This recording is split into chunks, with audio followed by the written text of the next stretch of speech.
So that's the interesting thing about goals. You can go beyond the goal, and you will. If you run this thing the right way, you'll go beyond the goals. It's not the goal. The goal's not the key. Key is what you become in pursuit of the goal. And oftentimes when you're doing things the right way, you actually will get to a point where it's time to get the goal. And it's like, I don't even want that goal anymore.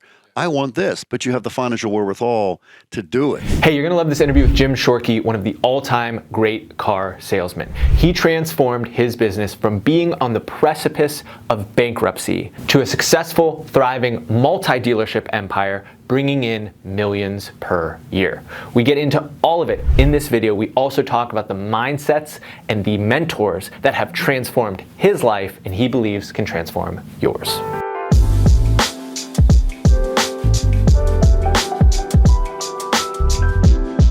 I'm super appreciative that you're making the time to be on the show. I'm really excited. Super glad you're making the time to have me on the show. I love it. I'm glad to be here. So I want to paint a picture, and I was reading your book, and I saw these kind of two stats that really, to me, summarize one of the many transformations that you've experienced over the course of your life, and that is the year 1998 and the year 2019. In 1998, your family car dealership was one dealership with 40 employees and was selling about 800 new and used cars per year. Correct.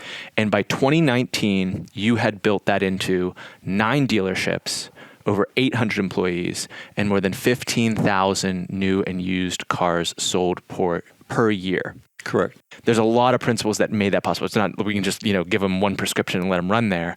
But to kind of start things off, can you take us back to those early days of running the family business, where your mindset was and what needed amending? Okay. So my father is the founder of the company. So I'm second generation. So the company was founded in 1974. And at that time, it was called Courtesy Oldsmobile Jeep. So it really is a 50-year-old company soon.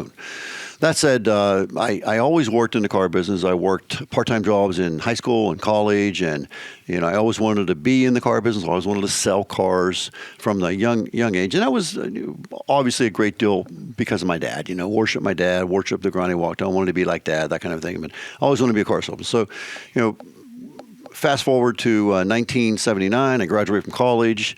I have a degree in economics and math, and people thought, "What are you going to do now?" And I'm going to go sell cars. Like, well, what? You're going to go sell cars? Yeah, that's all what I want to do. So, 1979, I'm selling cars, and then I did very well selling cars, and so I got moved up in the business, and so proceeded to run my career. It was mainly around selling. So I was a salesman, and I directed sales, and I was at the end of that part of it, I was the general sales manager. My father was the founder and the owner and the operator, and he ran everything except for the sales, and he even oversaw the sales as well. So my father died very suddenly, March 24th, 1996, and he literally dropped dead. He was only 63 years old, and how old were you at the time? I was, so it would have been 1996. I was 39, right? Yeah, 39 years old, yeah. And so I still miss my dad. I mean, I met with my dad every single day, my whole career in the car business, except for at the beginning. I met with him every day. We would get together at 8:30 in the morning and talk about the car business, and oftentimes it was about life, and so my dad dies. I was at that time, my wife and I owned 24% of the stock of the corporation, so we were owners, and I was the heir apparent. It was all set up, all legalized, that I would be the guy that would run it. So my dad dies, and I often say, Aaron, if I knew half as much as I thought I knew when my dad died, I would have been pretty darn smart. The fact is, I really didn't know what I was doing, but I was arrogant. And so it's one thing to not know. That's one thing. That's a bad idea. It's another thing to not know, but think you know. That's called arrogance, right? Mm-hmm. And so I didn't want any help. I didn't want any advice. I didn't want any assistance. All kind of people reached out to me because my dad was a well thought of man in the automobile business, and I just didn't want any of that. I got this. So 2 years later, I ended up bankruptcy imminent. I get a phone call from my sister on a Sunday evening that tomorrow morning when we open up the dealership, the bank account's going to be a negative $55,000. Checks are going to bounce, and so it was a devastating thing, very devastating, very depressing, very sad. I mean, this is my dad's business. He runs it for 22 years. I'm running for 2 years. We're in big trouble. So needless to say, I didn't sleep that night. I got up the next morning, first thing, headed for the bank. I believe you need to confront your problems head on, headed for the bank. And And I told Elazar was my connection. He met me at the steps. They weren't even open yet. I was there before they opened, much the same as you and I just talked about. And so I'm there early, and this is a big deal, big problem. I'm sad. I'm depressed. I shouldn't say depressed. That's a clinical thing, but I was very sad, very upset. Probably anxious. There's probably like an anxious, yeah, anxiety. I I really felt, in my mind at least, and I felt that these were my dad's checks. And like, how could I do this? How could I let my dad down like this? Like, I felt that they were his checks, and his name was on the check, because it was Jim Shorkey. I'm Jim Shorkey Jr., so it was always Jim Shorkey Jr. My son's Jim Shorkey III. So anyways, Elazar assured me that these checks would not bounce, which was like, oh, thank you so much. I borrowed $100,000 to get the business floating again, and I had to get to work. And so now it was time to get to work. And I realized just how stupid I had been. I mean, really stupid. I'm not afraid to say it. It's not self-deprecating. It's a fact. I was just dumb. And so at the time I was reading this book called Think and Grow Rich by Napoleon Hill, written in 1937 to the height of the Great Depression. And it was a book about how to get rich. Because if you think about it, the Great Depression, people didn't have money. And so he wrote this book, Napoleon Hill did, to give people the opportunity, or the guidance, I should say, to make money, right? So I have this book, I'm reading it, but I'm not really executing it. And I think a lot of us do that. Like, we'll get a book, we'll read it, but like, okay, let's go read another book. Wait, let's do the first one first, right? So I wasn't executing it. So I decided at that time, I had Napoleon Hill was long dead, but I had a conversation with Napoleon Hill on a spiritual basis. And I said, Napoleon Hill, if you get me out of this mess, and it was a big mess, I will do exactly what you tell me to do. I will dot the I's, cross the T's. I will do exactly what you tell me to do. And number one. Number two, I will never be arrogant again, ever.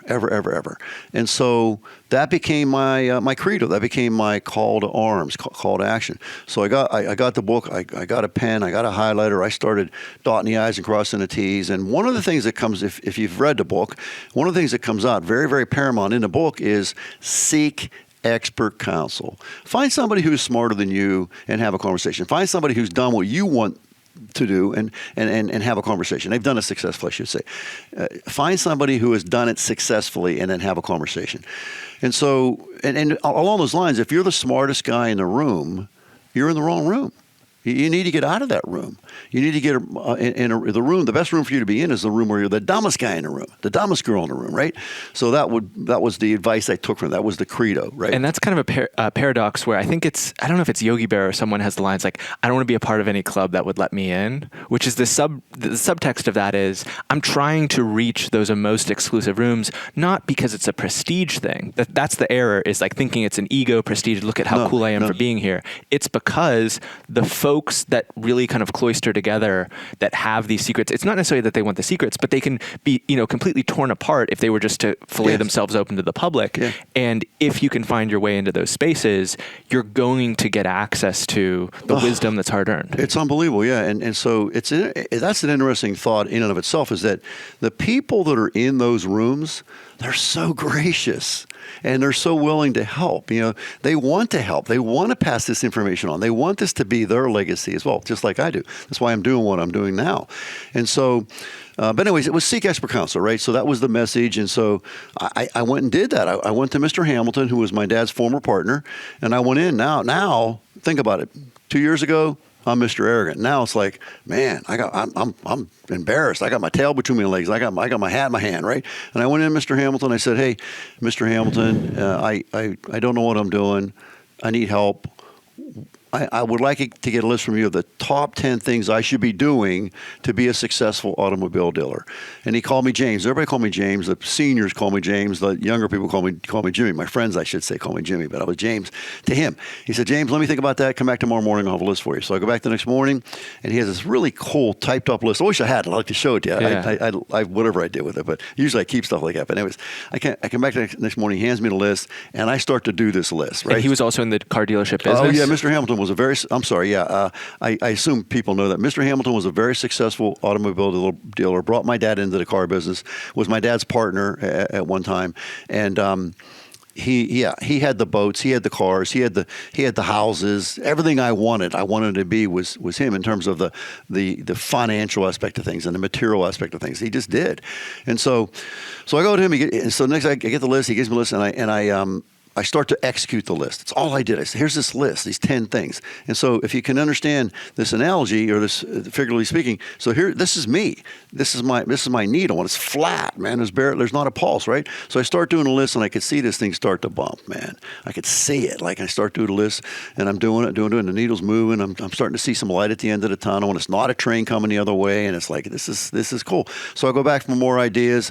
Mr. Hamilton, again, very great. This was all free, by the way, very gracious, gave me more ideas. Then I reached out to Chrysler Financial, who was the financial arm of Jeep at the time, Jimmy Lawn, and they come in and they were so gracious and so nice, and they gave me another great idea, which we don't have time to get into that, but it was a really, really great approach to this thing, right?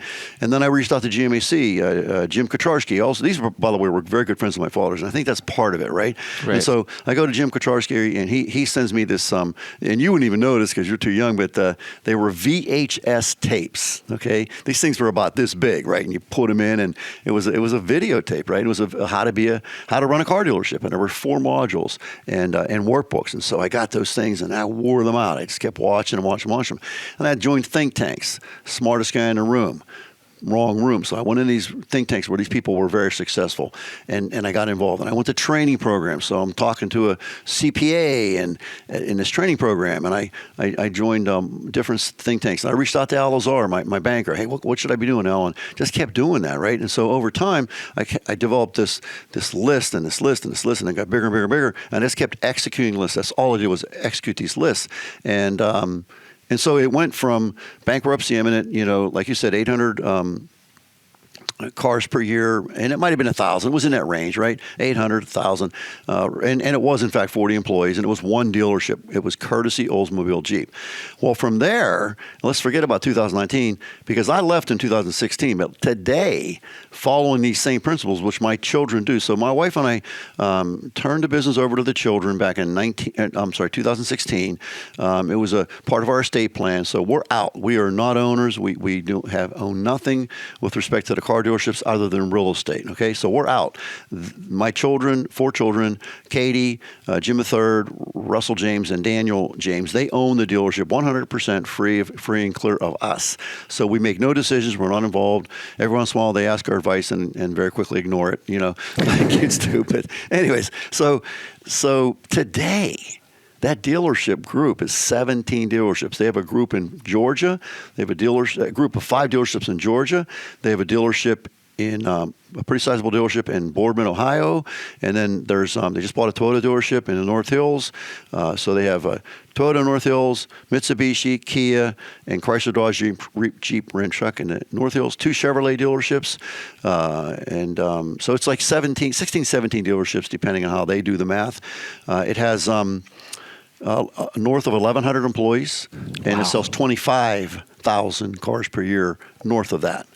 And so that's the power of what we're talking about today. Were there, going back to the kind of 2-year stretch where the business that your dad had built, your first 2 years holding the reins before you had the mentors, as you were heading towards bankruptcy imminent, are there just simple unforced errors that were so clear in hindsight, but that you were making, whether it was, really overspending in a certain area or focusing on the wrong thing? Can you just articulate maybe what some of those things that needed to be clarified? So remember, my dad died, okay, and he was my father, worshipped the ground he walked on, but at the same time, I'm Jim Shorkey Jr. I'm going to make this bigger than it had ever been before, right? So I wanted to make it bigger, right? Sell more cars, make more money, everything big. And so that's the mistake. Okay, so when you're running a business, the most important thing that we have to pay attention to as business owners is our cash position, right? And so when you make this business bigger, it takes more cash to run it. In the meantime, unbeknownst to me, because I didn't understand it, we're bleeding cash, right? And so as I got into it, as I got into the accounting of it, and when I realized that I was bankruptcy imminent, I'm talking to a CPA, and I showed him my numbers. I was in a training seminar actually, Well, this is a long answer to a short question. No, it's good. So I did it. They had us do in this training seminar. It was a CPA-driven thing, and they had us do what is called a Z factor. And the Z factor is 7 different ratios on your financial statement. So your financial statement consists of your balance sheet and your income statement, right? So you take these 2 statements and you put these ratios together, and there's 7 of them, and it comes into what is called a Z factor. And I don't remember what the ratios are. It was like debt to income and your assets and just different stuff like that. So there's 7 of them. So they said, okay, we want you to do your Z factor. And the Z factor is a measurement of the strength of your business, right? So I go through the calculation, and it turns out this is where I got this idea about bankruptcy. And it turns out it says I'm bankruptcy imminent. I'm like, what the crap? I must have done something wrong. I'm a math guy, right? Yeah. Go through, pay attention, erase, do everything. Bankruptcy imminent. I'm like, what the heck is this? So I'm like really upset. I'm sad. I'm disappointed. All that. I always told everybody else left the room because this is embarrassing, right? Yeah, you're not gonna like raise your hand yeah, and be hey, like, by the way, I'm bankruptcy imminent over here. Like, no. So I wait till the very end. I go up. I got tears in my eyes. I said, hey, this is my number. Yeah. And he said, I said, this isn't going to happen. This isn't happening. This is not going to happen. I guarantee this isn't going to happen. What should I do? He said, you got to get small. And there's your answer. Yeah. He said, you got to get small. I'm like, what are you talking about? You got to cut everything. You got to cut the paper clips. If you have an employee that is not necessary, you got to move them out. You got to cut everything you can, advertising, whatever it is. You got to get yourself so small that your break-even point, which is an important number, is low enough that you can now sell a reasonable number of cars and make money and start building your cash position. Right. Position back up. Plus, if you're liquidating assets that you don't necessarily need, you're also putting cash in the bank. So that's what I did. That was what I did. So this all kind of happened at the same time, like the bankruptcy imminent and the negative $55,000 in the bank account. This all came to a head at the same time. And so, but that would be the answer to your question would be, what did I do? Arrogant, know-it-all. Let's make this big. What did I find out after getting my butt kicked royally? Lose the arrogance and get small and get into expense management and cash management and all these different things that I just wasn't doing at all. And what's so interesting, we've been on a roll here on recent interviews of different businesses that, through 2020, which was hard on so many businesses, unless you're like Zoom or Peloton or a couple of those companies there, which is so hard on so many is the ones that had been in some way, shape, or form kicked in the teeth before. Yeah. Actually were able to negotiate. Like, J.D. Ewing or A-Line or some of these companies would say, like, we didn't lay off a single person because we had that at some point come to Jesus moment and said, man, we really need to have a tight handle on our balance sheet and a conservative, thing in the back.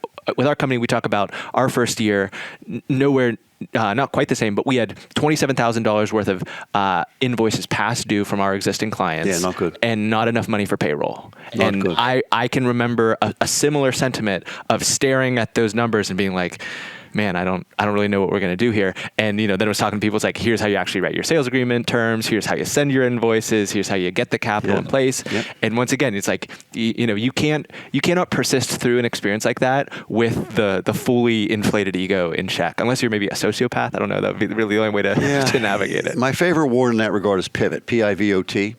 And so I don't care what the external circumstances are. I don't care. COVID-19 was a call to action, a call to arms of I had to pivot. I had to execute a pivot.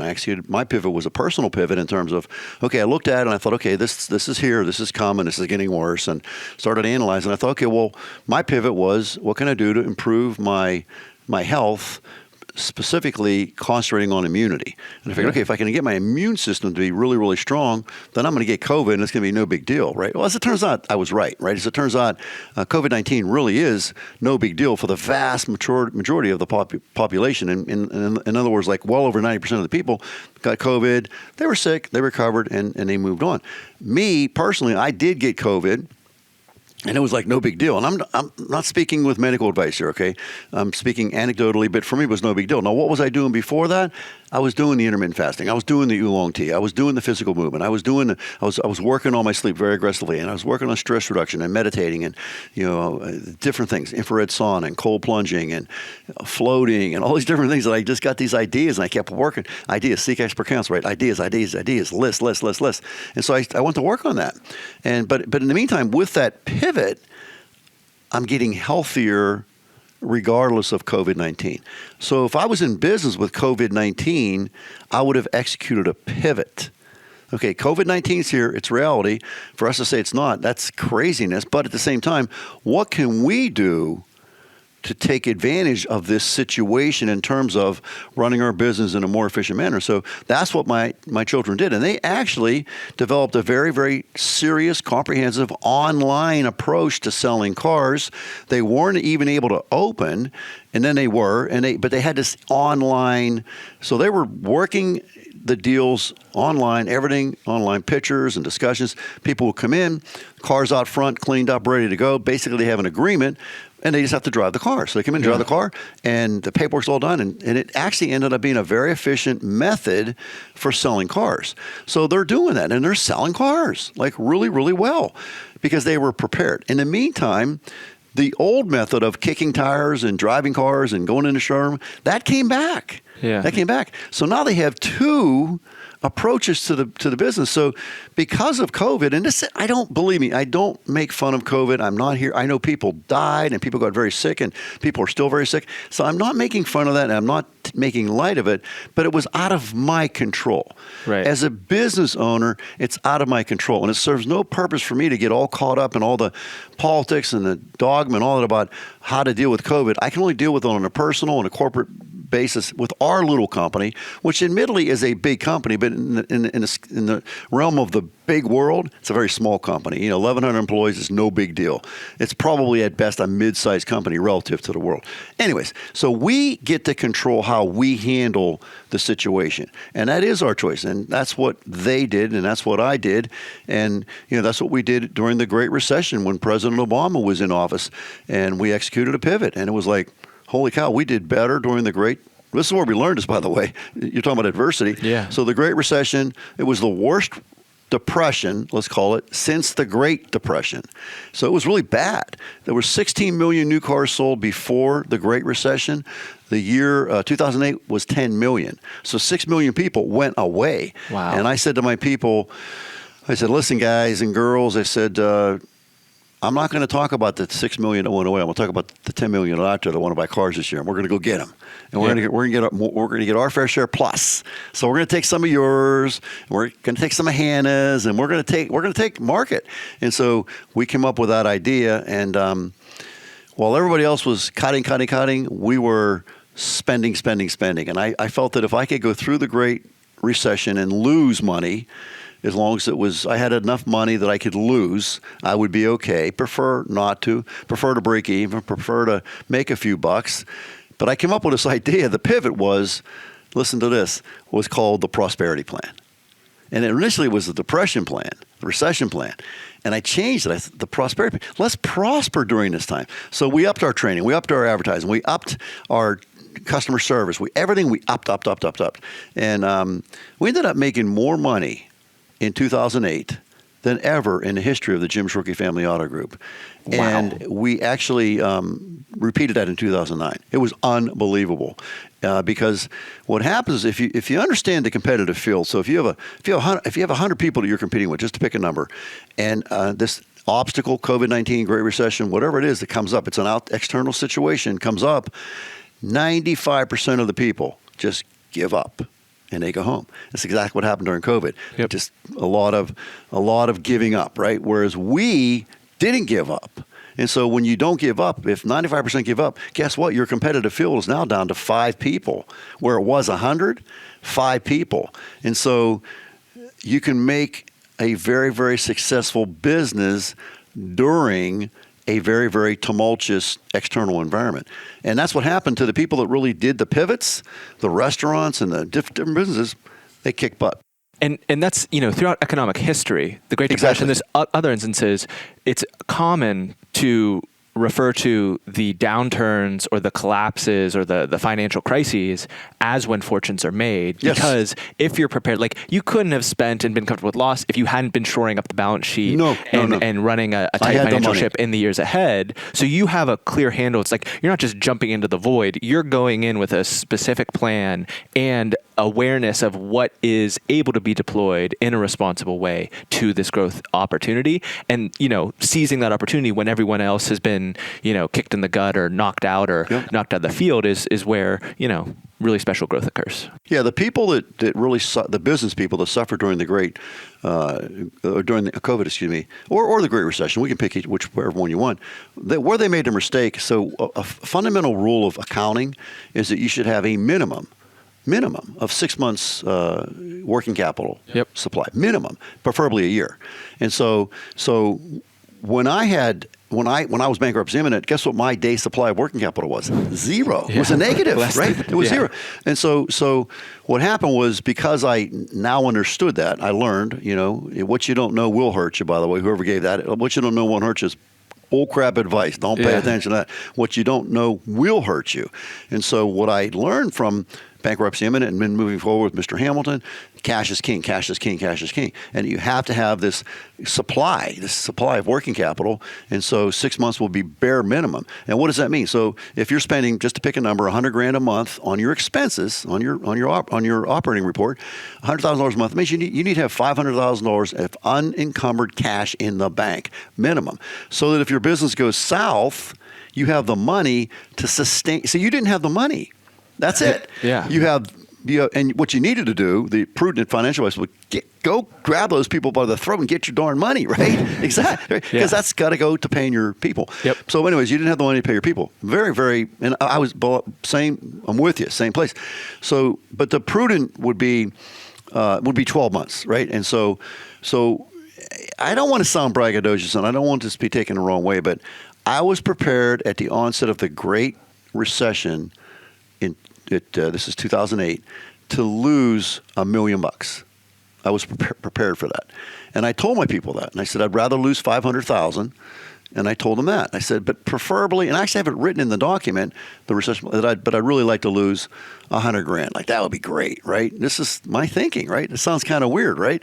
I'm going to lose $100,000. Like, what? Yeah. But we went on because we had the right idea in mind. It was a 24-point plan, much like the list that you and I already had talked about earlier. It was a list of this is what we're going to do. And, for example, customer service. We're going to be customer service champs. If you don't like that, you need to go. You're not going to be part of this, right? So we're going to take care of our customers. We're going to make it a great environment for them. It wasn't going to be a depressing recession environment. So we made chocolate chip cookies, and we made popcorn, and we put balloons in the showroom every day, and we had pump up music in the showroom. So when people came in, they would see this environment that was like really, really positive. Yeah. And our people, we had pump up meetings every day and get them pumped up, right? And then we did training. We upped our training. So if we're not going to have any customers, let's just train like heck. And my vision was, when we come out of this thing, I want to be way better than I was going in. So it was my vision. So training, and I felt if I kept my advertising going and even upped it, that I would be such a presence in the market that when the thing did shift, that I would be in a position to take advantage of it. I upped my inventory levels, right? Everything was aggressive. And so it turns out that I was right. Okay, turns out that I was right. And so we're doing all this stuff, and we're making, and what happened was, with this Great Recession, was the advertising, because everybody bailed, most people bailed, I could get advertising for where it was $1, I'm getting it for 50 cents. Yeah. So the bang for my buck was double. We had the factory, they couldn't move cars, right? Because because 6 million people went away. So there were deals on cars. So I got these deals on cars, like, hey guys, I got these deals. Come see us. So I'm up in the advertising. I got the deals. I got the people trained. I got the environment when they came in. And so long story short, we're running our business. We couldn't get all the people. We couldn't answer the phone fast enough. I remember one time I was sitting in a sales meeting, and they said, and we would page sales calls. So we're in a sales meeting. If there was a sales call, salesman left the meeting, right? And we had this thing going on a car, and the message, or the receptionist, said, sales call lines 1, 2, 3, 4, 5, 6, 7, 8, and 9. I'm like, what the heck? Couldn't get to the calls, couldn't get to all the customers. We actually brought my wife in and my sister in to talk to customers. Yeah. Get this is the Great Recession. Yeah. And We had a couple people that were washing cars. We brought them up just to talk to customers. One of them, Dan Garber, is still working at the dealership selling cars. That's a mini pivot, right? Yeah, he sees the opportunity He's too. washing cars. He came in, and now he's selling cars, and he's got a nice career, all because of the Great Recession. Do you see where I'm going with this? Right? Absolutely. So the Great Recession was an opportunity. It was an opportunity because everybody else gives up. Does that make sense? Absolutely. And the thing that is apparent from the first time I spoke with you to the entirety of this conversation is having the right, you want to call it frame of mind, mental model, collection of practical, strategies for dealing with any problem that you may face, be it your health, be it your business, be it your personal life, is like this through line that you're hyper committed to. So I want to kind of fast forward back up to when, as part of your and your wife's estate planning, you passed the business off to your children. Take me into a little bit of the thought process there, and then we can transition into Rethink You and what you're doing now. So I had this vision. Again, it's all about the vision, goals, right? I had this vision. I knew that it was me, right? And I'm running the deal. I'm the guy. But my children, I told my children very clearly. I said, guys, don't talk to me about the car business because I love the car business. I'm going to talk you into it. So if you don't want to talk about it, let's not talk about it. I said, but if you're going to get involved in the car business, I don't want to be your second choice. I won't permit that. I'm not going to be your second choice. I want to be your first choice. And if you don't like it, then you'd go do something else. And they knew that. They very clearly understood that was just I'm the guy. I'm the dictator. I'm not going to have. I don't want you to go out someplace else and fail, and then say, I'm going to go hang out with Dad. No, that's not a formula for success. So if you're going to be in this business, I want to be your first shot. And so they all did that. They all did that, and they got involved, and they loved it because we were running this great organization. So Katie got involved, and Jimmy got involved, and Russell, my son, got involved, and my son Daniel got involved. He's the youngest of them, and so they're all involved. And they love it. I check with them like consistently, even now. How do you like what you're doing, man? Oh, God, I love it. I just love it. My son Russell, he's the math guy. He's the CPA guy, which remember what I said about the number? Oh man, the most important position in the place. Jim, my son Jimmy, he's the salesman. He'll saw you. You'll be sitting right now and it's like, I just bought 5 cars. What happened? He's the salesman. And then Katie's husband Matt, who's like a son to me, he's the guy. Katie's involved. Katie's a full-time mom. She is involved, but not to the degree that she was at one time. But they're just very passionate about the business. Daniel is a general sales manager at the Kia dealership in Wexford. Does a great job. Everything I hear about him is he works harder than anybody else in the organization, and I love that. I mean, he's a hard-working guy. So anyway, I had this vision that I've got these 4 children involved in the business. Daniel was very young at the time, so I said, guys, I'm going to get 3 dealerships. Right, that was my goal. Think about goals, right? 3 dealerships, because I wanted to have one for Katie, one for Jim III, and one for Russell. And I said, now you guys are going to get the dealership for Daniel. I'm not going to do that, right? So, and what my vision was that there would be 4 dealerships. Katie would own one, 51%, because one of the things accounting, prudent accounting, is you have to own the company. If you're involved in a partnership 50-50, bad idea in general. Just a bad idea. You want to control the company. So it's got to be 51-49. That was what I was taught. That's how I was trained. 51-49. So my vision was Katie 51, Jimmy 51, Russell and Daniel. They would all have this dealership, and they would own 51. Then the other 3 children would own the 49%, split 3 ways. So they would own 16 and 16 and a third, I believe it is. So they would own that. And so now it's coming to we're doing this thing, and I'm working on my estate plan. Amy and I are, I should say. And so I'm with and we have the whole family in the room, which those of you who are working on estate planning, it's important to have everybody in the room, right? So I got them all in the room, and my attorney, we're talking about what we want to do, and I'm telling this is my vision, and the kids said, we don't want to do that. We don't want to split it up like that. I'm like, well, what do you guys want to do? They said, we want it to be, everybody owns a share of the total thing. Nobody's in control. We'll work that out as a family. And one of my credos, by the way, was that we got to be able to do Thanksgiving dinner. If we can't do Thanksgiving dinner, I'm out. We're selling this thing. I'm not going to do that. If we break up the family, this isn't not going to happen on my view. It would kill me. It would kill my wife, which would kill me. So the family has to stay together. So that was the basic credo of the thing. But anyway, so they said, well, we don't want to do that. I'm like, well, what do you want to do? And they wanted to just have this big master company and split it up 25, 25, 25, 25, which I was not in agreement with. I said, but guys, listen, this is your deal. And so we're literally having this conversation like we are right now. And they said, okay. Well, let's do it. Make a decision, right? It's right in Thinking We're Rich, right? Okay, let's do it. So in the meantime, Steve Seal, who is my attorney, comes up to me and says, well, there's this deal right now that's a leftover. This is 2000, probably 15, leftover from the, oh no, I'm sorry, it was 2013 when it's, I think. But this is leftover from the Bush administration, and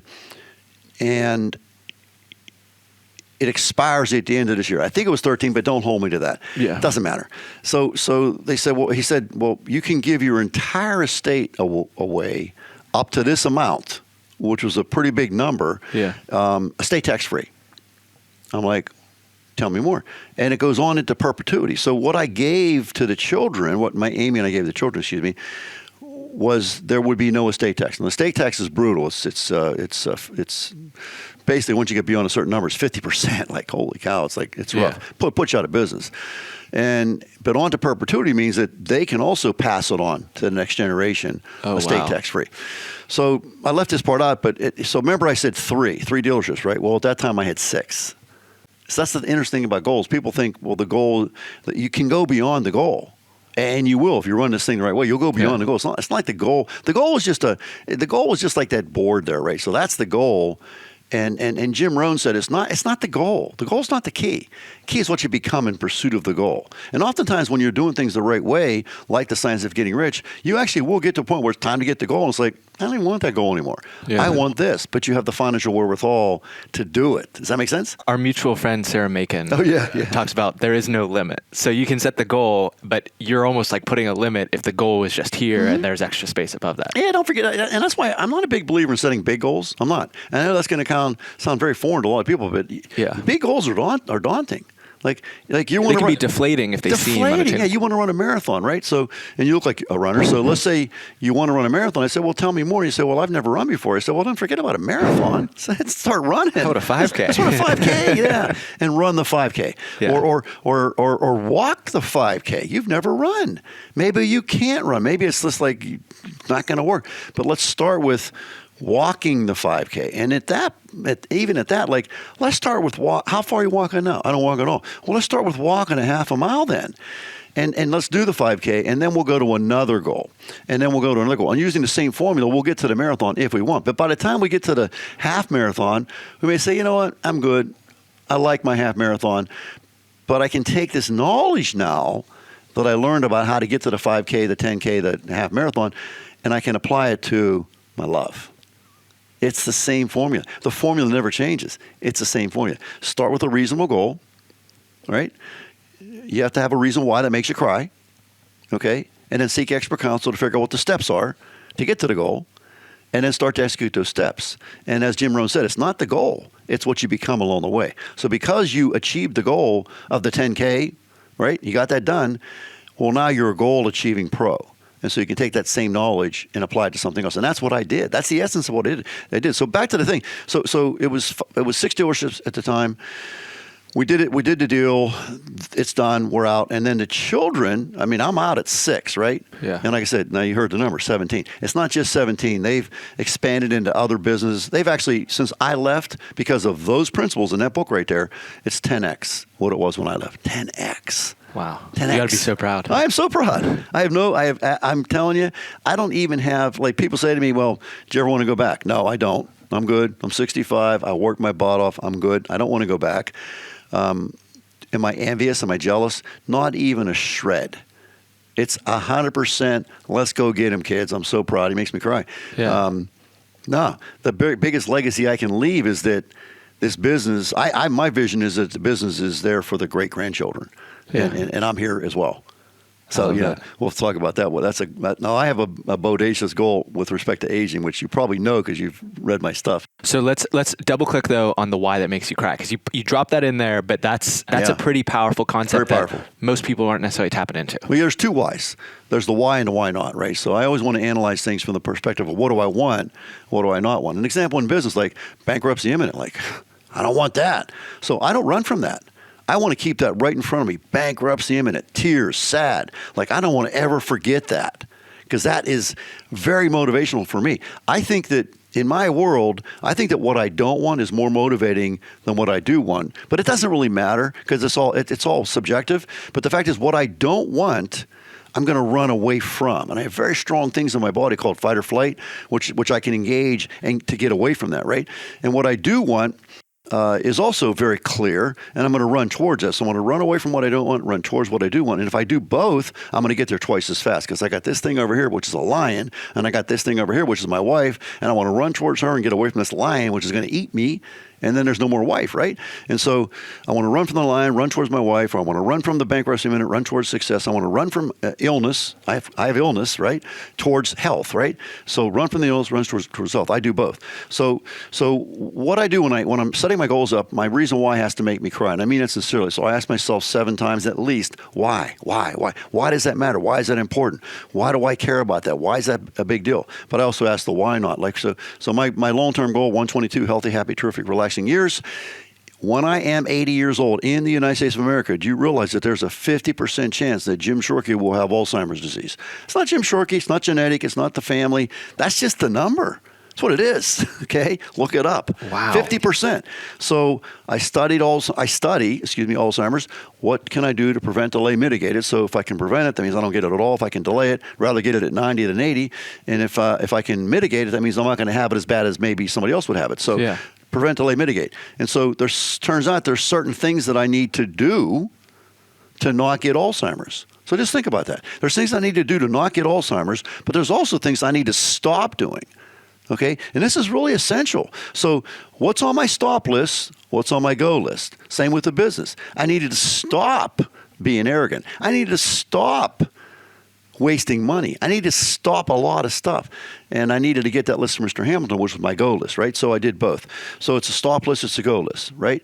And so, but back to the goal. If I don't have reasons why that make me cry for the goal, and reasons why not that make me cry, okay, then things are going to show up. They're going to derail me. And if my reasons why aren't strong enough, I get derailed, right? So COVID-19 comes to mind again. So I have these reasons why I want to be healthy.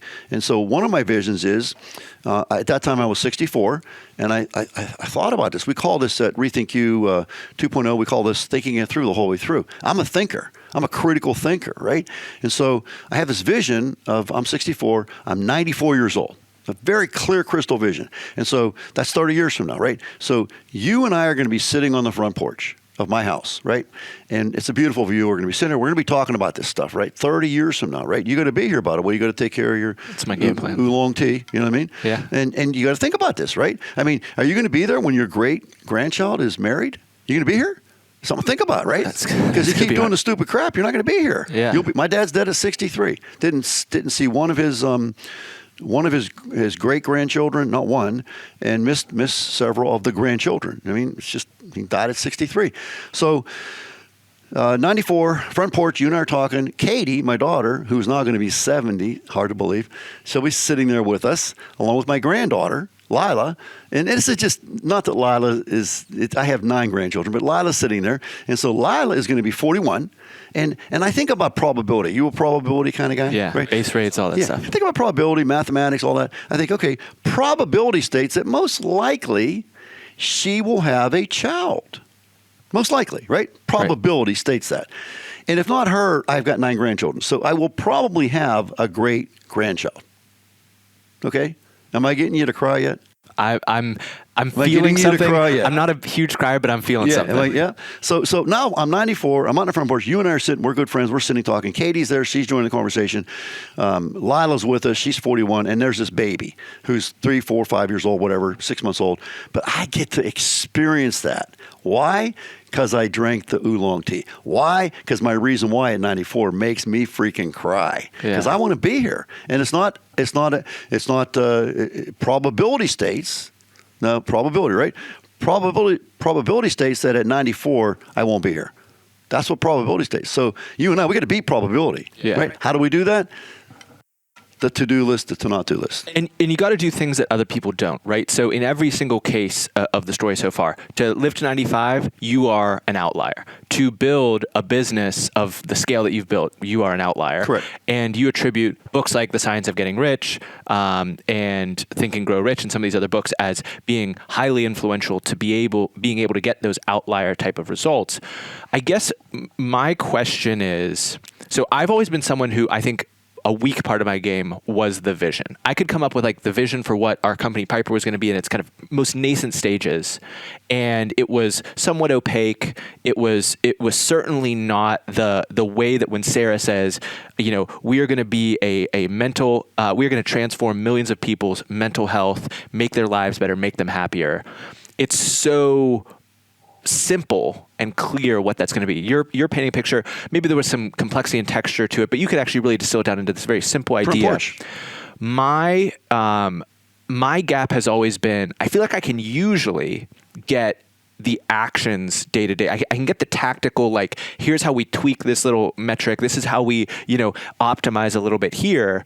And the gap sometimes between, hey, the vision is up here, and I feel like I have a lot of the forward action, but I'm sure if the vision was more clear up here, up in the clouds, then down on the dirt, it would reveal 20% of the problem to me. Yes. So can you talk about that a little bit more? Well, so in the book, Think and Grow Rich, written in 1937, it's incredible, the book. It really is. And as I study other books today, still to this day, I read probably on the average 4 to 5 books a month, right? And I read them. I mean, I'm not listening. I'm reading. And if I had that book right there, it would be underlined and highlighted and starred. Like, wow, look at this. This is great. I'm reading a book right now called the Molecule of Emotion. And I just finished reading a book called The Biology of Belief. And so that Biology of Belief, he said, hey, you got to get this book. Like, oh, crap, I need another book like I need him. So I get this book, right? I got all these books. I got to stack this big. The next book I'm going to read is about quantum physics. Now, imagine a car salesman reading a book about quantum physics. This is kind of goofy, You have a math degree. Come on, give yourself a little credit. No, hey, physics is like way, way, way beyond math. I mean, it's like, wow. But I'm going to read it, right? Yeah. And so, and that's, by the way, going to tax my brain, which is very good for my brain as I age towards 94 outside in the front porch. But anyways, so in the book Think and Grow Rich, I'm going to tell you a couple things about that. In the chapter on desire, there's 6 steps. Okay, and these 6 steps are the essence of the book in reality. And the first step is you got to have a clear, concise idea of what you want. Clear and concise. He makes that very, very, very, very crystal clear. You got to have that. If you don't have that, then you got to get it. Like, you got to stop and you got to get that, right? So it's in the book. And it's interesting. Napoleon Hill tells you in the book, he says, now, here's an instruction, okay, that I guarantee you missed, okay, and therefore you're not a practitioner of the art of Think and Grow Rich. And so I don't mean to point fingers or be judgmental, but No, I'm self-aware, and I'm not the executor. And nobody does this. Virtually nobody does this. He tells you in the book, in the chapter on imagination, he says, now, and he says, read the book cover to cover before you put it down. Meaning just before you read another book. So you're not going to read it one day, but read the book cover to cover before you put it down 3 times. Okay? 3 times before you do anything else as far as starting reading. 3 times. Because then you're not going to want to stop. Okay? And so I'm reading the book and I'm not doing what the guy tells me to do. And then I start doing what the guy tells me to do, and that was one of the things he told me to do. So I'm like, I'm going to do that, right? And there's other things it's so involved, right? And I'm doing all these things. I'm dotting the I's, crossing the T's. Everything that Napoleon Hill told me to do, I did, right? And along with the Mr. Hamilton, and that needle's moving. And so I'm going from bankruptcy imminent to, at least now I got some breathing room, right? And I'm still not out of the woods yet, but I'm working at it, right? And so in that chapter on imagination, he tells you to read it 3 times because then you're not going to want to stop. And I'm thinking, holy crap, I don't want to be the first guy that stops. Like, I don't want to, like, if I stop, maybe this whole thing comes crashing down. And so, it's almost like a superstition, like, don't step on a crack, you break your mother's, that kind of a thing. It's like, so he says this, he's helped me, the needle's moving. It's like, I'm not going to stop. Did I tell you how many times I've read that book? I saw in the book that it was like 113, but you're now up to 140 something. Yeah. 145. And it's like, and it's interesting. See the hand that picks up this book right here, The Science of Getting Rich. It's like, I look at it, I think, wow, I didn't know getting rich was a science. Turns out it is. And I didn't know getting healthy was a science. Turns out it is. I didn't know that getting unhealthy was a science. Turns out it is. But anyways, the science of getting rich, it's the secret. I always had this curiosity for the secret. The proven mental program to a life of wealth, Wallace D. Wallace. And so some people are turned off by this title, just like thinking we're rich, because they think of rich in terms of money. And it is money, but it also could be health. It also could be love, whatever you want it to be. But anyways, so the book, I lost my train of thought. This book is very intriguing to me. And so I read the book and where was I going with it? I had a thought. I lost my train of thought. I think you were talking about the number of times that you've read it, the reinforcement of getting to a vision. Yeah. Like something's reinforced in terms of getting to a vision. Oh, I'm sorry. No, the hand that picks up this book and reads it and does what the book tells you to do is not the same hand that puts it down. Biologically speaking, it's not the same hand. Chemically speaking, it's not the same hand. Epigenetically speaking, it's not the same hand. So it's a different hand. You change. So then you read it again, and guess what? You'll be reading this book and you say, I never read that before. What the heck's he saying here? I didn't read that before. Holy crap, let me underline that, right? And then the hand that picks up the book's not the same hand it puts it on. So on the 145th reading, I changed. And so think about it. The guy that read that book on the 145th time versus the first time, it's not the same guy. I mean, and for obvious reasons, I'm 65 versus however old I was back then.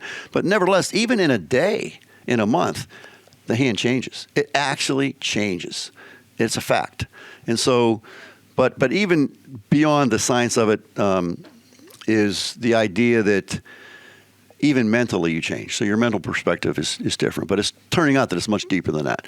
So that's why I kept reading it, and I'm not reading it right now. I actually started to read it for 146th time, and I was on another project, and this biology of belief and the quantum physics and stuff, it's really got me intrigued. And so I'm actually really digging into that stuff right now. And I'm reading, believe it or not, I didn't finish it because I got into this biology of belief, but I'm reading the Diary of Anne Frank. And you say, well, and that's not a motivational book. Why the heck would you read a book like that? Well, you know what? That was a nasty freaking thing. Yeah. And I think we need to tune into nastiness to say, okay, don't want that to ever happen again. That was awful, awful, awful, awful. And the girl was brilliant, 13 years old or 14. And her writing ability, incredible. Brilliant young lady. And so I found that to be very intriguing, to say the least. But, it teaches me an idea of what I don't want, is really what I'm saying. And I think there is, like this idea, like in a self-development field that we're in, there is no line, there is no line, there is no line, cover up your eyes, cover up your ears. Well, there is a line. And he's out there, and you better deal with him because he's going to eat you. Yeah. And so I'm not a big believer in this. I really think a positive mental attitude is a really important idea, but let's not be delusional. Yeah. There are problems. Amen to that. So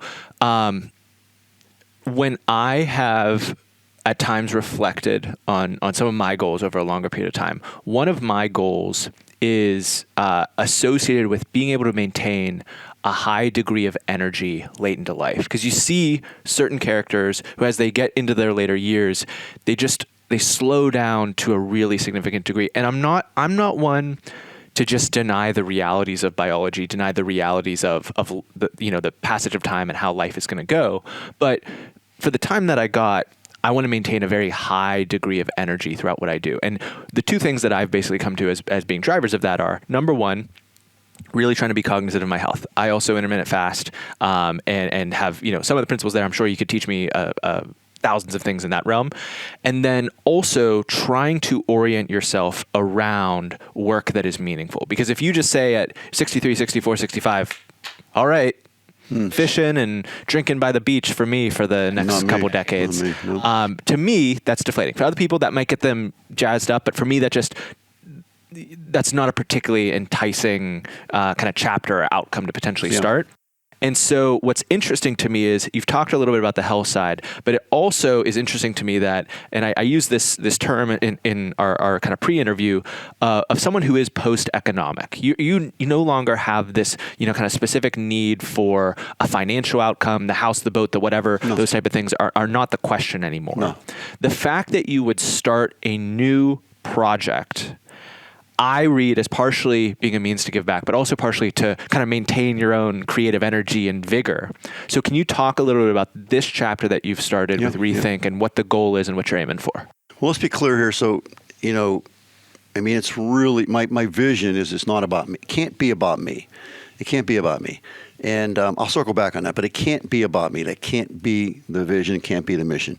So what happened to me was Mr. Hamilton happened to me, right? And he welcomed me with open arms. Makes me cry. And it was free, right? And so he said, yeah, here's the list, right? And then Jimmy Long comes in, and they had a full-blown, they actually audited my books. It was a $30,000 audit for free, and they did it twice. So we're going to do it today. We'll come back in a year. They gave me my list, and you're going to come back a year from now. We're going to come back a year from now. We're going to do it again, and we'll see what kind of progress you made. I guarantee you they thought there's no freaking way this guy's going to make it. It was like, I'll show you. So, but anyway, so Jimmy Long and Jim Kotarski, and I forgot about my good friend who actually passed, my accountant, Tom Eugen.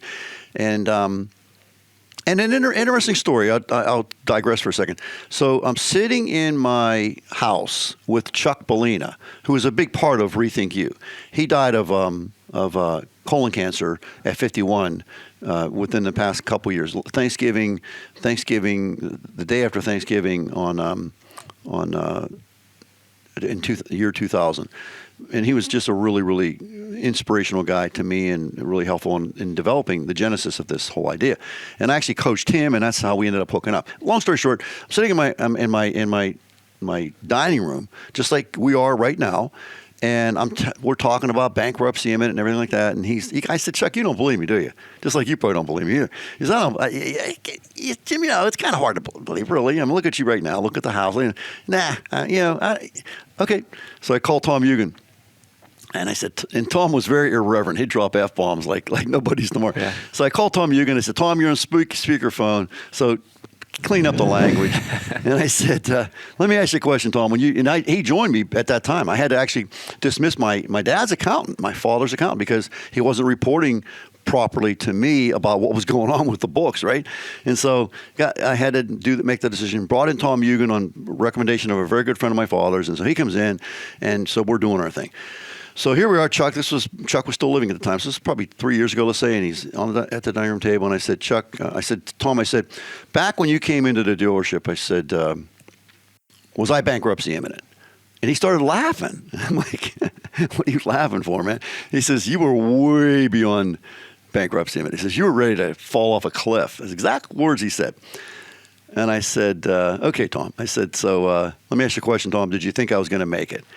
And he said, there is no effing way. We didn't clean it up totally. There's no effing way. You weren't getting out of that. I said, looks like we did, huh, Tom? He said, you sure did. And, of course, I was out of the business by that time. But anyway, so Tom Eugen and Jim Kotarski and Jimmy Long and Mr. Hamilton and Al Lazar and on and on and on. And so I was so successful, and I'm getting these trophies and these awards and these hugs and these pats on the back. And Jim, I'm a guru and all these things. I'm a car business king, and I'm the best dealer in America, and all these plaudits. But I knew in my heart of hearts that I couldn't take the credit. It wasn't me. It was the mentors. And so back in that day, I have it in my journal. I don't know the exact day, but I wrote in my journal. I said, someday I'm going to start this company. And the idea behind the company is going to be, give a woman a fish and she eats for one day. But if I teach her how to fish, she's going to eat for a lifetime. give a man a fish he eats for a day, teach him how to fish he eats for a lifetime. That was the basic theme of this thing. And I felt very strongly, reason why makes me cry, I felt that if I took this information to the grave with me, that I would be very, very selfish. Yeah. I'd be amongst the most selfish people on the planet. And I didn't want that to be my legacy. And so I had this idea, just like on the front porch with you and Katie at 94. Well, I had this idea back, and I think it was like 2000, let's say 4 or 5. I have to look. It's in my journal, and it doesn't matter. But I had this vision back then that someday I would start this company. So now I'm out of the business, and it's like, okay, it's go time. It's go time. I got to start sharing this information, and so that's what started this whole thing. And I have so many things in my head that I want to say that we need to do 10 more of these. Right? There's so many things I want to say that need to be said. I have to imagine, so the other two things as an external, we just met. I don't know you that well, but absorbing your story and absorbing a lot of stories like these, there's two things that really jump out to me is with the surprise or kind of sudden passing of your father, you were also maybe not as fully equipped as he would have wanted, because he wanted to still have you under his wing for longer and be able to provide the wisdom and guidance. I just called my dad yesterday for guidance on a thing. And so I also interpret both your willingness to do the estate planning and pass it off to them, but still be there, and the production of this course. Not that it's just for your kids, but I'm sure you've heard of Randy Pausch, The Last Lecture.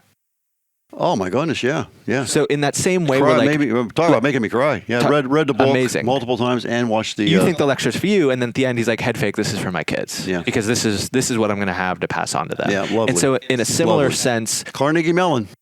Amen. You have that broader perspective of trying to help as many people as you can with the knowledge, but also, for your kids as they take the Shorkey Auto and your grandkids and eventually great-grandchildren onto this family business, should they choose, they're going to have every resource that you could possibly provide them to avoid the same mistakes and be enabled to go reach even greater heights. Yeah, there's no question. And so there's a couple things to that. Okay, there's more to it than even that. So number one, my dad died in the saddle.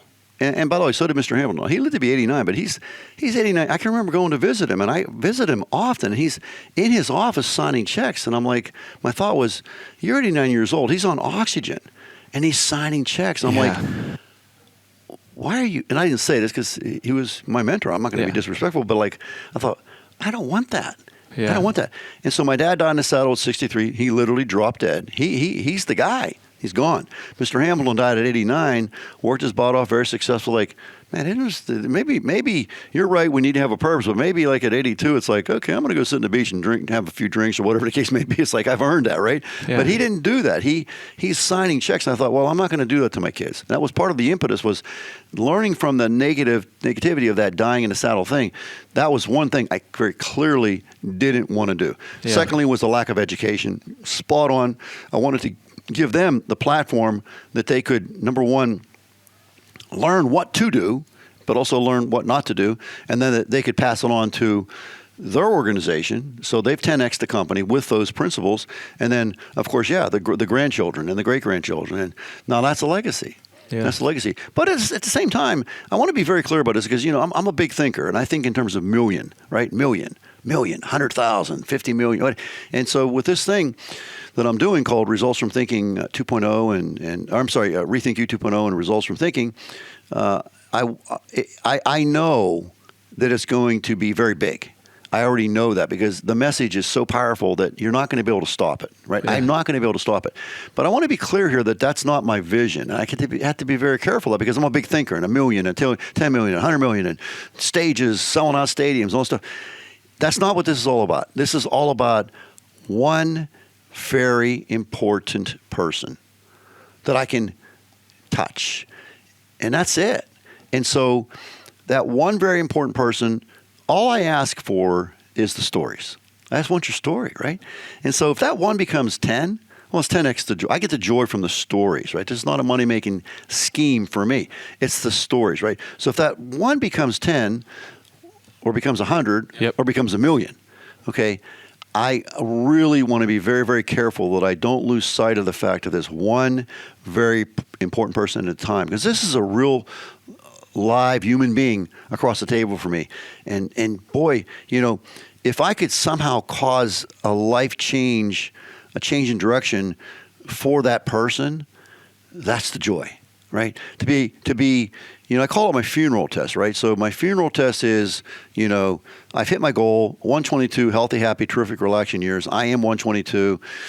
And I drop dead at 122. I just freaking fall over and drop dead. What a great way to go, right? So now I'm in the hole 122, and this person walks up to my hole and is looking at me, and he's got his wife or she's got her husband or they've got their significant others, whatever the case may be. They've got a group, right? A group there. And as you see that guy there, that guy in that hole there, that guy changed my life. And everything we have today, the car, the boat, the vacation place, the going on trips, the mission we've established, everything we have is because of that guy right there. Well, see, that's a life well lived for that one person. And the more people that show up and say that the better the life had been lived. So who shows up and how long is the line? The second question about the funeral test is somebody shows up and says, listen, I'm just here to make sure this guy's dead because he was a total a-hole. And I hated him. I want nothing to do with him. And I just want to make sure, is he really dead? Yeah, okay, I'm out of here. And the more people to say that, that's my legacy. Yeah. And that's a bad legacy, right? Yeah. He was a jerk. He was greedy. He was this. He was that. He was a moron. He was rude. You want to judge people's character. Watch how they treat the waiters and the waitresses. Watch that. You'll say, I want no part of that. I want no part of that. I love waiters. I love waitresses. I don't want to be Jim Shorkey, Mr. Big Shot. I'm there to have my meal and to be very kind and very gracious, and I compliment people.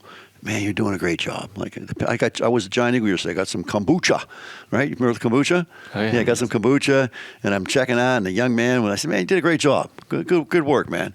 And I do that every time, not because it's any self-serving thing. It's just because I think people need to be recognized, right? Yeah. And so. And it's rare. It's so much rarer than people realize. Like we're checking out and the thing, and we're on our phone like, oh yeah, okay, yeah. It's like, what the heck? Put the phone. Like, you saw what I did when I said my phone's off. I don't want that thing. I'm respecting you. When I picked this phone up, I watched a TED Talk about this, and hold on a second, Aaron. I'm saying you're not important. Yeah. This is more important than you. And that's what the guy, it was actually Simon Sinek. You heard him? Yeah.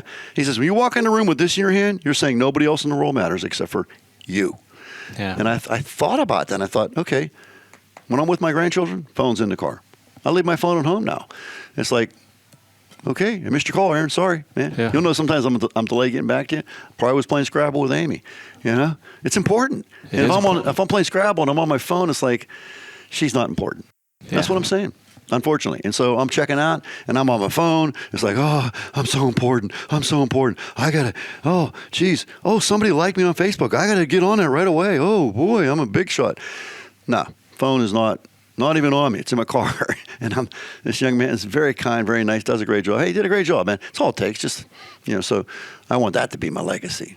Amen. Well, that is the perfect note for us to wrap up on. I am certain that we will be doing this again at some point in the future, Jim, because there are many more minds for us to go exploring together. So for folks that want to learn more about you, this project, Rethink You, these things that you have that you're up to, what digital coordinates can we provide folks to check out? Well, we have one that's very easy. We have a community called the Goal Achiever Community. There's 1,400 people in that community right now, and you just go on Facebook and look for groups and see the Goal Achiever Community. It's private, so we have to allow you to get in, but you just make a request, and we let everybody in, and when somebody shows a picture of pornography or whatever, we kick them out, you know how that goes. But it's a good bar. Exactly, yeah. We don't want the bull crap. But like somebody posted yesterday in our group about, she was advertising that they have jobs. It was a young lady, she works they have these jobs available. I'm like, and I texted her back, that's a great message, thank you.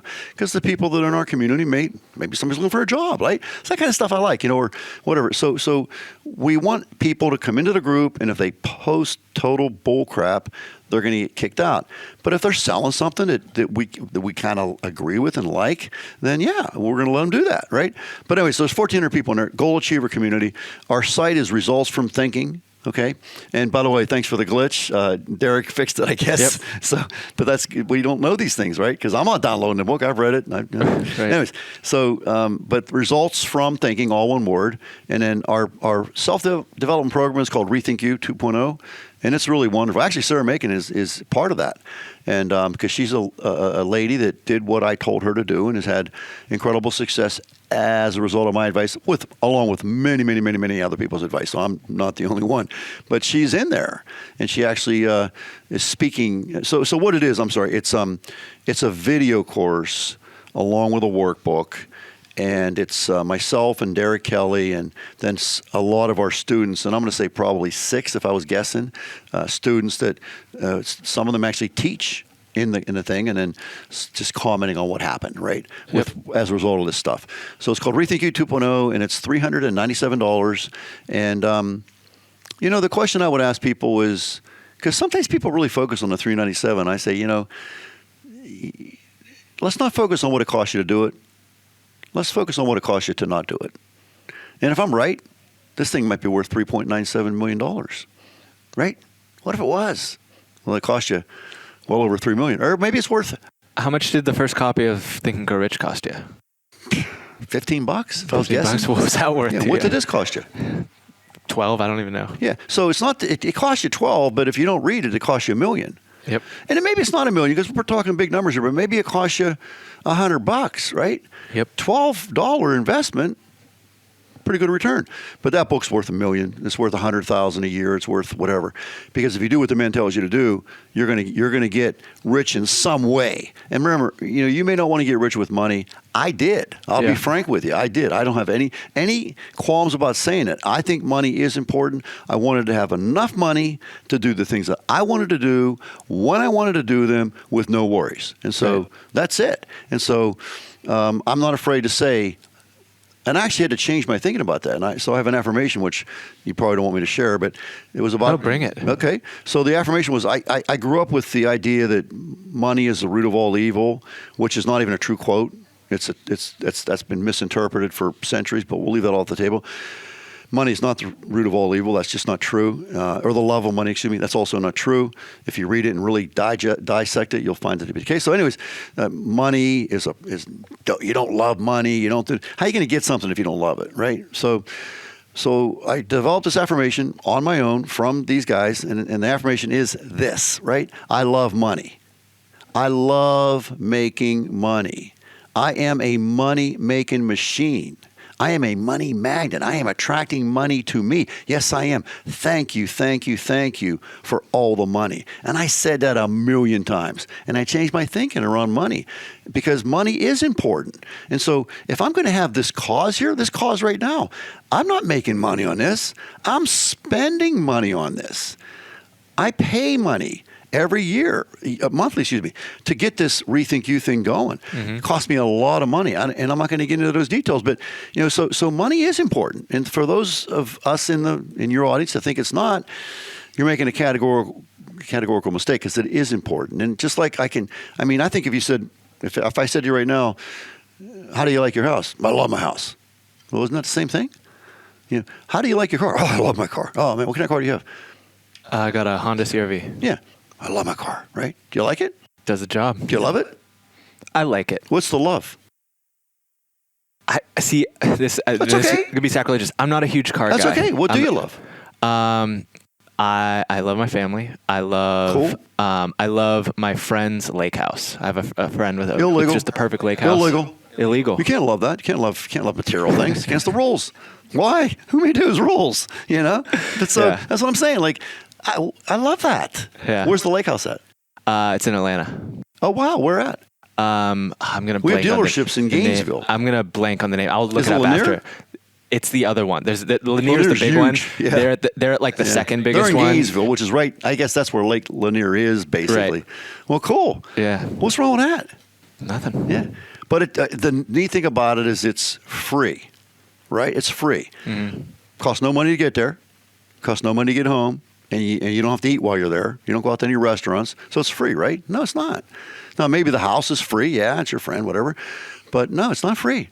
I mean, that's the name. I want their ability to host like that, and they host this friend and this family member and that family member. That's the goal. So that's one of my money visions. goal. Yeah. It's going to take money. Is somebody give you this lake house? No, it's going to take money. Is somebody going to give it to you? No. Are you going to walk down the street and you're just walking down the street, got a nice shirt on, nice pants, somebody says, Yeah. hey, come here, Aaron. I got a house I want to give you. You really think that's going to happen? No. Probably not. Yeah. Mark Cuban's probably not going to call you up today and say, hey, Aaron, I listened to your podcast.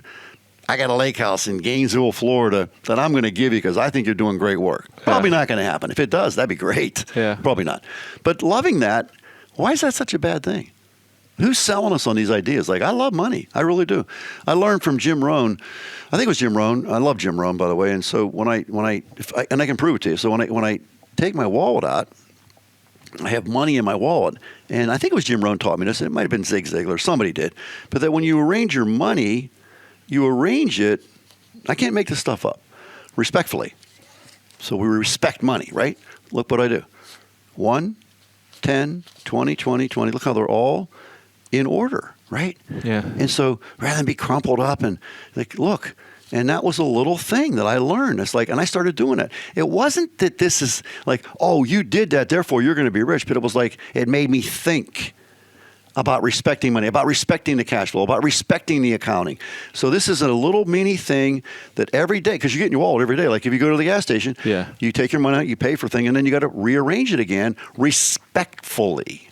Yeah. Respectfully. So there's an interesting way it's been framed. If you're trying to build a business, it's not one switch that was flipped. It's not one change. Oh, God, no. It's thousands of micro adjustments. And Absolutely. someone sees, the point A and the point B that were achieved. In your case, someone may just see bankruptcy imminent, however many dealerships. Yeah, you're right. But reality is there's 1,000 different adjustments. And what I'm also hearing is your framework for a relationship to money, a relationship to wealth and these types of ideas is one of the little adjustments is how you arrange your cash in your wallet. Yeah. One of the adjustments is going from not having an affirmation to having an affirmation. Yes. One of those other adjustments, we can go on and on down the line. Absolutely, yeah. Keep track. It's like, well, if you want to take care of your health, a really good, simple thing you could do is weigh yourself every day. Yeah. That would be one thing, and then at the same time, stand naked in front of a mirror.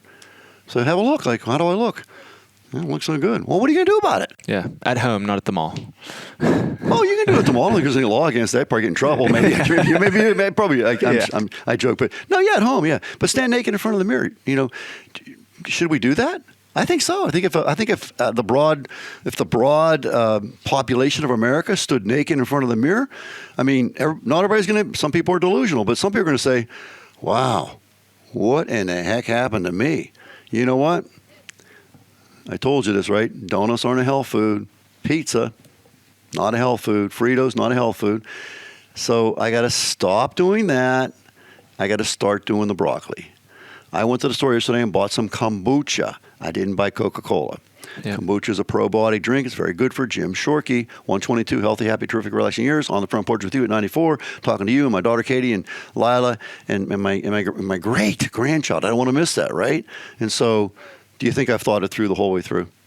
And do you think I'll continue to do that? Yep. Yes, absolutely.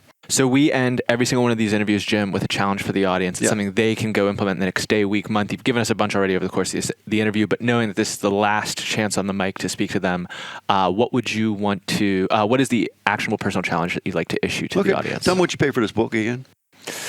I'm gonna say it was $12, maybe $15, just to be conservative. Okay. So what I want the audience to do is I want you to go buy this book for $15.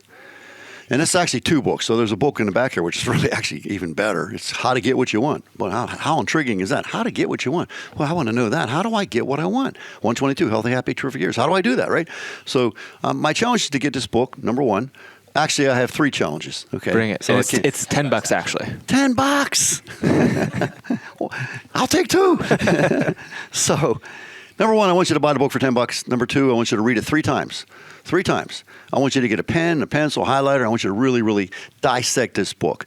And then I'm going to give you my email address, which is jimshorkey1957@gmail.com. You have it, Aaron, so you can put it in the show notes. Great year. And I want you to email me with whatever questions or disagreements, whatever problems you have with the book. And then I will do a live Facebook video based on those emails that I get with the challenge. Okay? Cool. And say, yeah, here's what Aaron said about this, and here's how I dissect that, and here's what Hannah said about this, and here's what I think about that. And no, Hannah, you got that wrong. You didn't get this. You misinterpreted this, right? Because I know this book really, really well. And so that's my challenge. Get the book, read it 3 times, and then email me and tell me I'm full of crap. Okay. And I can take it. I'm a car salesman. I got thick skin, brother. The third step might be the difficult one. No. Hey, I love that. Tell me I'm full of crap. Disagree with me. And by the way, you, as I expected, you had absolutely zero chance of accepting my challenge. What was my challenge? Stump me. Yeah. You didn't. I knew you wouldn't. Maybe on the next one. I doubt it.